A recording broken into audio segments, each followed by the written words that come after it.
Hey, Hi. cats. Welcome to Movie Humpers. I am Bob Sham. I'm Angela. This sounds like your maybe dogs. And this month is, this month is for me, right? It's for us, right? For us. We just like movies like this. Old heads gonna pop up. Actually, older movies get a lot more traction on our channel than I ever expected. So, I'm hoping for a lot of interaction for some old film noir buffs today. We're not experts, but we do love us some classic film noir. Yeah. And this show's all about us going through a movie education and then judging them. But this month's theme, I call it the Left Hand Endeavor. Isn't that a cool name for a film noir month? I thought so. And our image that I post for that shows a frame from Out of the Past, which we reviewed a long time ago. Go back and check that out. That and Night of the Hunter are two classic noirs that we have discussed before. We like those movies very much. Two of our favorites. So we're knocking down some good ones this month as well. And this one, many you've kind of heard float around in the zeitgeist, but this one, I have not heard much of before. Me neither. I'm surprised. Prior to doing some personal research to book the show.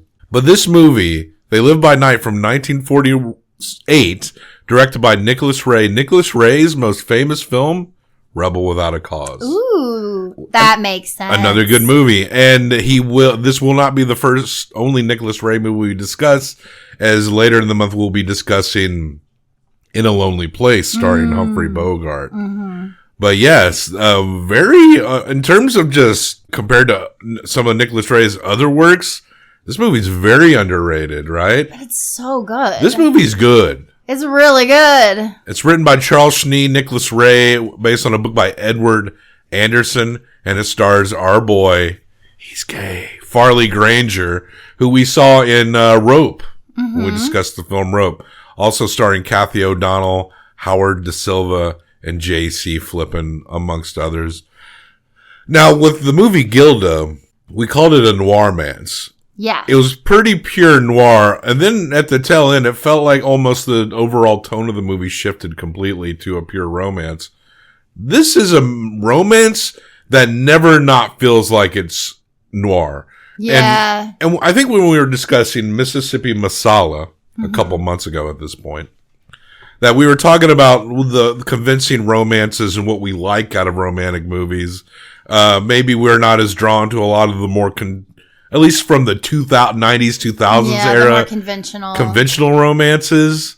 I mean, we may get to them when we can, but we also just talked about how we do seem to like romances from more classic movies, but admittedly, those can feel just as contrived. Yes. Or at least those movies kind of assert this weird expectation of romance, like, oh, there's a girl there, so she's got to chase the guy. Right. Like It Happened on Fifth Avenue. I was actually thinking that when you said it, yeah. And that movie is kind of funny enough that we just kind of, and I think often we just go back on to those classic films and like, yeah, that's just kind of how they always fucking did it. Yeah. But admittedly, a lot of romances in classic movies can feel a little contrived. But there's just an extra charm to them that somehow makes it okay. This may be one of the more convincing stories of young love. Yeah. In a film from this era that you can find. It almost feels like the universe wants them to be together. Yeah. And it is kind of breathless how good they are together. Even, I can't remember both of the murderous leads in Rope. One was gay and one was bisexual. I couldn't remember which one Farley was. I can't remember if Farley was, but yeah, Farley Granger is great in this, and Cathy O'Donnell. They have such good chemistry. Yeah, they really do. And she manages to turn, her arc in this is very interesting. Because when you first meet her, she very much looks like a little like grease monkey. Yeah, she's a total hottie in this. She's a total hottie in these she really is. Coveralls here, these mechanic suit. But I thought, at the beginning, I thought she looked pretty plain. Right, we talked about this. Yeah, and I wasn't like getting this, I wasn't getting it from her, but you were like, oh yeah, it's there. And I was like, I don't know. And then the first time that she smiled at him, I was like, I'm in love with her. Like, she's just... Yeah, she's super... But part of what makes her so great And why when she does finally smile at him, it's so rewarding is because she's very skeptical of literally everyone. Her dad is a drunk. Is she? Is she? Oh, where's my daughter? Is she? You like your old man? You like yours? Not much. Her uncle is a crook. Farley Granger's character, Bowie, last name Bowers, they call him Bowie. He got locked up when he was 16 for killing somebody. Mm-hmm. Who did he kill? Did he kill the guy that killed his father? I thought maybe he did, but he never said. I think that may have been an implication. Never said, yeah. But it happened so young that he got locked up so young, and he got in with these two other guys, Chickamaw and T-Dub. We didn't make that up. Chickamaw has like this milky eye. I feel like he should have been called Milky. They call him One Eye, but he has this like fogged over eye. Yeah, and it makes him crazy when you call him One Eye. That's played by Howard Da Silva, who does a good job being like this very naturally creepy. And he's her uncle. Yeah, and that's how they kind of end up in the world together. They go to them for help to get like a car and clothes and stuff because they obviously can't. They're wanted men. They're three men who escaped from prison. They've been robbing banks or setting up to. And this girl. You having trouble? Could be. Who are you? You live around here? Could be. You haven't had a couple of visitors lately, have you? That wouldn't be a sore foot making you limp, would it? Could be. I got some other stuff to pick up. Get in or we'll both get pneumonia. The spark is kind of subtle when you first meet them, but you kind of see it there. You can tell they like each other, but they're also very resistant because one is a crook and the other is like a good girl but she's also different from other girls in that she kind of has to help out with things and do things that a lot of girls don't have to do. Yeah, and when he starts to say things like, well, some girls like to travel, or most girls like this, or most girls, and she's like, I'm not most girls. She's never had a boyfriend, and he asks her why, and she's like, I never really saw the point. Yeah, she can fix your car. Mm-hmm. So right away, Hays Code era movies, we're not seeing many girls like this. Mm-mm. But she's also got this like aunt. So it's T-Dub. His brother is also in jail and can't get out. And so they call his brother's wife to help them because the goal is they want to rob this bank and T-Dub's going to use his money to get his brother out of jail. But with her brokering the deal because obviously he's a wanted man. So the goal that's the goal. So she shows up. Her name is like Maddie. And she's hard hating on these kids for no real good reason. Well, she basically sees herself in, what's her name? How do you say it? It's like Keechy? Yeah. Keech. Keechy. She sees herself in Keechy and she sees... Cathy O'Donnell is Keechy. Yeah. Are you interested in that? What's it to you? It's jailbait. It's just a kid. Yeah. That's what I said once. Maybe you'll be lucky. Maybe they won't send him back to prison. Maybe he'll get himself killed first. I'll take you to the bus. She can recognize that there's something going on between these two kids, maybe even before they realize it. And she basically says to her, you don't want to get messed up in that. Yeah. That's not worth it. He's fucking jailbait. Because she went with a guy that she was in love with, but he was a thief, and now he's in prison. At first, she's trying to encourage him because she knows he's kind of wrapped up in things that are bigger than him. She gets this vibe that he's not really this hardened man like her own. She doesn't even like her own uncle, really. She doesn't like her dad. She doesn't really like anyone but Bowie. He's a victim of his own circumstances and a bad upbringing too, as they imply there. Yeah. But she's a little naive in the sense that he's an escaped convict, and she's like, no, they don't just jail people for no reason. I'm sure if you go and talk to them, she's trying to encourage him to because she just doesn't want him to be on the run all the time. Yeah, at one point she says, it happens all the time. Like, we live normally for like 10 years and then you go tell them who you are and they just let you go because you've proved that you can live in society. And I was like, I don't think that's the way that works. But he also has this plan that he's going to take the money he has and go to Tulsa and see this lawyer who he thinks can clear his name. Because it happened to some other guy before who was convicted underage. Because he was 16 years old. And he does not ever give us the exact details of what put him in there, but yeah. I think he killed the guy who killed his dad. That's what I think. I mean, if he plotted that, then maybe he is pretty hardened. I remember him telling something about how something happened and then he said the other kids ran and I should have too or something. Yeah. So I don't know what happened. It's vague. It's very vague. So they're scouting this area and they scout this bank and this guy he met earlier kind of makes him, but he doesn't realize this guy's trying to get in his face. He went to the jewelry store and bought her a watch, and the way he gets into the bank is he says, like the guy has to break the bill. Yeah. And so he goes in the bank to scout the bank. And then, the next day he's like waiting for them to rob the bank, and the jeweler comes up and is like, "Hey, how's it going, man? My cold's getting better." And he spazzes out and like shoves He's him. like, "Get away!" Which obviously just raises more suspicion because that guy's going to hear that bank got robbed. But then he immediately just drives across the street and picks up the guys who just robbed the bank. Of course, yeah, right in front of the dude. But he did get made. But they did rob the bank and they haven't been arrested yet. And they got their money.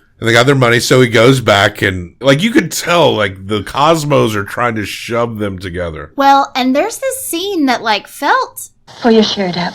Like it wouldn't have been okay because he's hurt his back. Right. And basically, they drop him there with his money. Like, he's got his share of the money. And so she comes in and she, like, pulls his shirt up and is, like, rubbing this ointment on his back. Yeah. And that's when he's like... Who's your fella, Kichi? You got a man... Kichi? Why do you ask that? You got a guy? Did you chub out on this one? It was very sweet. I wouldn't say I chubbed out, but it was very sweet. I felt a little chubbing. Okay. Maybe a slight. And that's when he started asking her questions, and then he told her to go look in his jacket pocket and that he bought her this watch. I bought something for you then, Zelton. It's a little old watch. Do you want it? Do you want to give it to me? Yes. Then yes. I want it.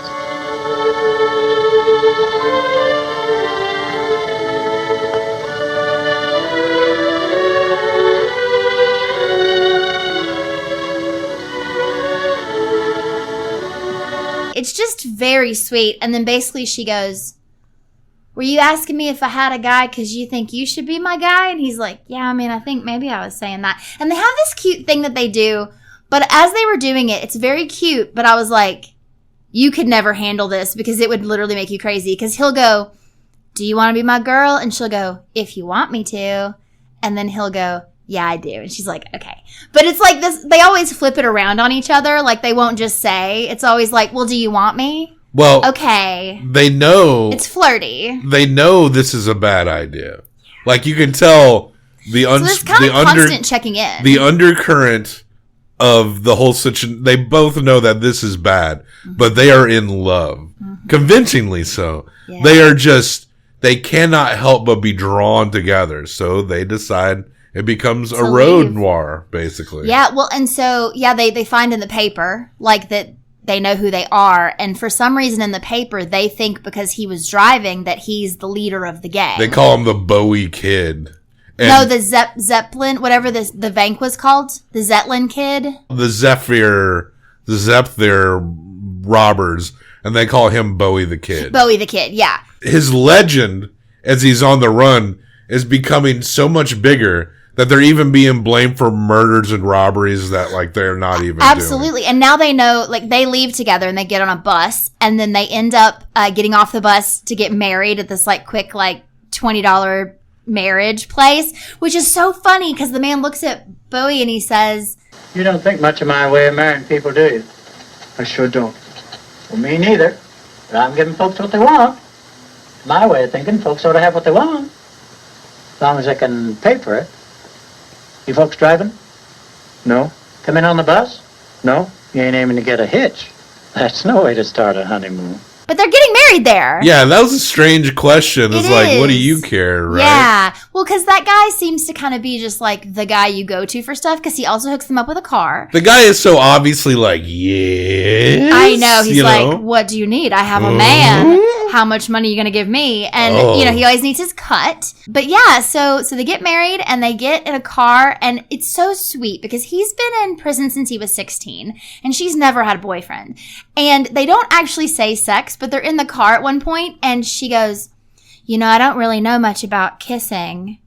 And he goes, well, neither do I. Yeah. We'll learn together. So sweet to me because it's like they're so in love and neither one of them have ever been with anybody else. The shot, the concerns on her faces when he's stressed, and the shots of them together when they're alone. Like there's one point where she's just kind of laying in one way and he's kind of leaning over her and laying on the opposite direction. Like it's just really crafty little movie here. Good. Yeah. It really is very sharp. It's very beautiful. There's an image above your head is where at one point when she's driving and he's asleep on her shoulder and she just reaches her hand and just kind of pats his head. Mm-hmm. Like the affection feels very real in this movie. Real. Maybe one of the best noir love stories we'll discuss absolutely all month. Like I just thought it was just so breathlessly sweet. Farley Granger, he does a great job. Really does. They both do. They set up in this cabin, which is somewhere she'd stayed when she was little. And they basically say, we're going to be here for a couple of months.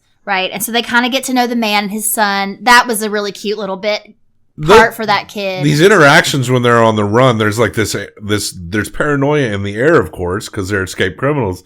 So every time they're meeting anyone else, you're asking yourself, are they going to turn him in? Do they know? Or are they going to blackmail them? Right. There's one guy that recognizes him in a restaurant. And he just tells him to get out of town. He takes his gun, says, you need to get your shit out of town. That's when they start traveling. Like, they've gone down south. Yeah, after they get And then he hands him his gun back. He's like, just leave. He doesn't even try to call the police. Well, he's like another criminal. Yeah. And he's basically like, we got our shit on lockdown here, and we don't need you fucking it up. So, get the fuck out of town. You have 1 hour. But when they're in the cabin, they're really like, they've set up house. They have a Christmas tree. Like, they're so happy. They're so in love. They're just like doing their thing. And then all of a sudden, Chickamauga shows up. He figures out where they are based on the places that she used to go when they were children. He's like, I figured she'd come back up this way. And they should have gone to Mexico. I wonder how many more places he stopped at. I don't know. This was her favorite creek. She's not there. She loved the dairy dip here. She's not there. He tells Bowie, he's basically like, you have to come with me. We have to do another job. We got you out to be our third. We need 3. It's you. You're an investment. Have to come. Yeah. You're an investment. Yeah, and she doesn't want him to go. And he hasn't blown all his money, but they've already blown all their money. We were so nervous he was going to lose his money the whole time. Felt like it foreshadowed it because he almost forgets it early on. So many times. But he doesn't, no. Every time he set it down, we were like, don't forget it. We were watching that bag like a hawk. Like, this is it. This is when he's going to lose all his money.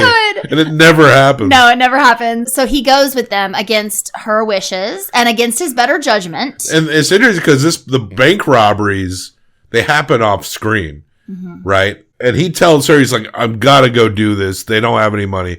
But I'm going to tell them that I'm done. I'm done. This is the last one. So after they separate, after the job is done, he's explaining to him is like, no, I'm out. And out is out. Oh, and we find out too that I think the goal was they would get T-Dub's brother out and he might join them as the third, but that did not go. Like, they tried, but it was denied. Like, they couldn't get T-Dub out even with all the money that the brother gave Maddie. So his brother's still in jail. So that comes back around because Maddie's still alone without her husband. And we don't see this robbery, but they do it. And then we see him and Chickamauga in the car together. And we find out that T-Dub got shot. Yeah, like robbing a liquor store or something. No. T-Dub got shot at the bank. At the bank in the robbery. And then Chickamauga like tries to swing on the kid and he puts him out. He's like, get the fuck out of the car. And he puts Chickamauga out just on the street. Right. And that's when Chickamauga gets killed in the liquor store. But Bowie doesn't even know till he gets home to her because she tells him it's in the paper. Chickamauga gets killed off camera after they everybody gets killed off camera. I'm fine with it, honestly. No, totally. We don't need to watch multiple bank. This isn't Michael Mann. We don't need to watch all these bank robberies. Yeah. There was a point, though, where he lost all of his faith that he was ever going to be able to leave, because when he hurt his back, because before that he'd been talking about the lawyer. When he hurt his back, it was because he and Chickamauga had went and bought new cars, and Chickamauga was driving behind him, honking at him to go faster, faster, faster, and the kid got in a car accident. And then Chickamauga shot a cop, but they thought the kid did it. That's why also it was like Bowie the kid, he's the badass. Well, yeah, they think he's the ringleader, and it actually makes Chickamauga jealous. In a desperate attempt to reach the getaway car, the eldest of the trio, Henry T. Dub Mansfield, was shot and killed. It is believed that at least one other was wounded. The leader, Bowie the Kid Bowers, fast trigger killer, has so far... Get in the back. Bowie the Kid. Then stay down on the floor. They're looking for two together, not one. Don't you tell me what to do. You ask me if I want to do it. The leader. Yeah, he's so mad. He's like, they just talk about you all the time. Every time someone dies, I don't think the kid's actually killing anyone. No, he hasn't killed anybody. He's just like the driver, right? Yeah, he's not even robbing. But they're officially. just claiming that he's the one that's committing all the shootings. Yeah, so he goes back to her, and basically it's like, let's just live now. Like, they're both dead. They're gone. We have our money still. Like, it's fine. And then the floor is flooded, and so a plumber is called. And what gets him is the box from her watch from the whatever that city's called. From the jeweler. From the jeweler that has the same name as the bank across the street. The plumber sees it and immediately is like, I gotta go. I gotta get my tools. He's got a whole bag of tools. And so she goes in the bathroom and realizes that he saw it. And so they like pack up and leave. And that's when they go down south and they get kicked out of that town. Yeah. And then he ends up at a motel. Maddie's motel. Maddie's motel. And he's like, you gotta help me. We're both Maddie, bad. You gotta help me. sister-in-law, who's got the husband in jail.